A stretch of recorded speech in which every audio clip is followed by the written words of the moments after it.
आपले मिंदे बसले डोक्यावर, अजितदादा डोक्यावर, अशोक चव्हाण डोक्यावर, सगळे भ्रष्टाचार तितुका मिळवावा, भाजपा अपक्ष वाढवावा. तुमच्या नेत्यांना काही लाज लज्जा शरम नाही. तुम्ही आमच्या मुलाबद्दल जेव्हा म्हणता तेव्हा तुम्हाला सुद्धा मुलगा आहे आणि तुमचा सुद्धा मुलगा काय त्याचं क्रिकेटमध्ये योगदान आहे. तुम्ही आमचे गद्दार फोडलेत, मिंद्याला उरावर घेतलं, या खासदाराला सुद्धा तुम्ही घेतलं. हे सरकार आपल्या दारी म्हणणारे हे तिकडे मुजरा करायला जातात, दिल्लीत मुजरा करतात, पण आमच्या गावामध्ये काय करता तुम्ही? गोंधळ घालता.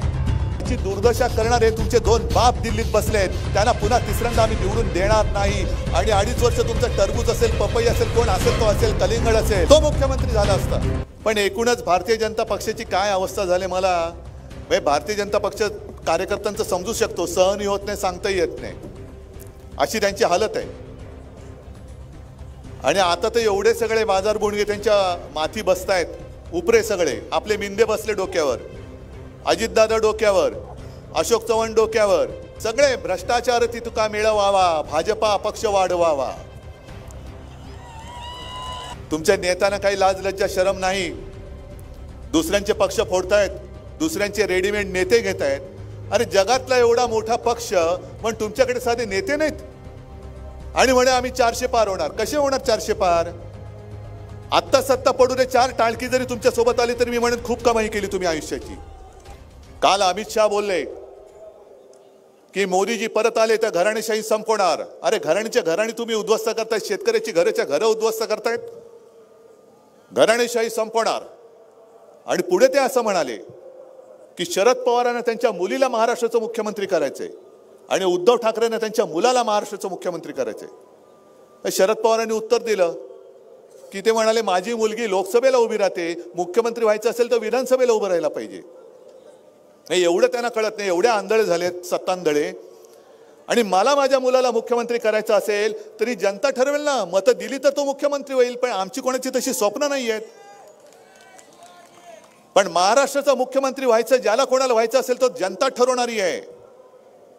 पण अमितजी तुम्ही तुमच्या मुलाला जय शहाला जो BCCIचा अध्यक्ष केलेला आहे तो तुमच्या घराणेशाहीचा किंवा तुमचा दमदाटीचा प्रकार नाहीये. तुम्ही आमच्या मुलाबद्दल जेव्हा म्हणता तेव्हा तुम्हाला सुद्धा मुलगा आहे आणि तुमचा सुद्धा मुलगा काय त्याचं क्रिकेटमध्ये योगदान आहे. असं काय मोठं त्यांनी कौतुकास्पद काम केले? काय तो विराट असेल, रोहित शर्मा असेल, काल परवाकडे डबल सेंचुरी मारली तो यशस्वी जयस्वाल असेल, त्याचा काय हा जयशा कोच आहे, त्याचा काय प्रशिक्षक आहे? पण तुम्ही तुमच्या सत्तेच्या मस्तीमध्ये सगळ्यांना दमदाटी करून त्यांना आपल्या क्रिकेट बोर्डाचा अध्यक्ष केलात. कर्तृत्व काय त्याचं? तुम्ही आमचे गद्दार फोडलेत, मिंद्याला उरावर घेतलं, या खासदाराला सुद्धा तुम्ही घेतलं. आणि जर मी युती असताना असं देवेंद्रजींचं म्हणणं असेल की उद्धव ठाकरे यांनी मोदींचा फोटो लावून मतं मागितली आणि काँग्रेस बरोबर गेले, मग अजितदादांनी काय मोदींचे फोटो लावून मतं मागितली होती? अशोक चव्हाणांनी काय मोदींचे फोटो लावून मतं मागितली होती? मग तुम्ही इतर पक्षातले घेताय, ते सगळे घेताना नितीश कुमारने काय मोदींचा फोटो लावून मतं मागितली होती? मग तुम्ही सगळ्यांना फोडताय. अजित पवारांवरती स्वतः मोदींनी आरोप केले होते 70,000 कोटीचा सिंचन घोटाळा, तो घोटाळा काय मोदींचा फोटो लावून तुम्ही केला होता? अशोक चव्हाणांबद्दल त्या निर्मला सीतारामन बाईंनी जी श्वेतपत्रिका लोकसभेत मांडली त्याच्यामध्ये आदर्श घोटाळा म्हणून उल्लेख आहे. तो आदर्श घोटाळा अशोक चव्हाणांनी केला, तो काय मोदीजींचा फोटो लावून केला होता? हा काही जनादेशाचा अपमान नाही झाला?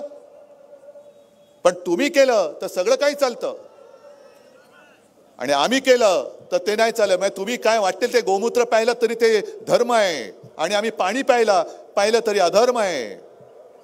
हे नाही हिंदुत्व आम्हाला पटणार. हे सरकार आपल्या दारी म्हणणारे हे तिकडे मुजरा करायला जातात, दिल्लीत मुजरा करतात, पण आमच्या गावामध्ये काय करता तुम्ही? गोंधळ घालता.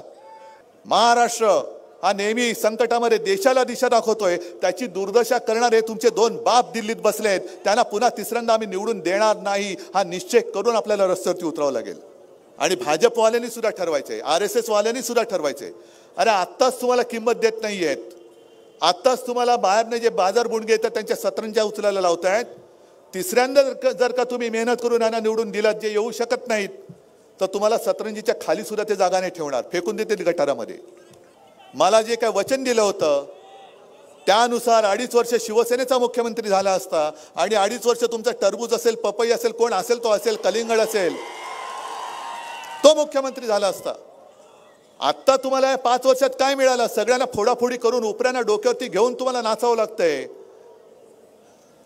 ही दशा, ही भाजपची दशा. तुमची आणखीन जे राहिले त्यांची उद्या आणखीन काय दुर्दिशा होणार आहे की तुम्ही आणि तुमची पुढची पिढी, तुम्हाला देशाच्या स्वातंत्र्यात जगवायचे आहे की हुकुमशहाच्या चरणी तुम्हाला पाठवून द्यायचे हे तुम्ही ठरवा. काय मान्य आहे? लोकशाही, ही लढाई हुकुमशाही विरुद्ध लोकशाही अशी आहे.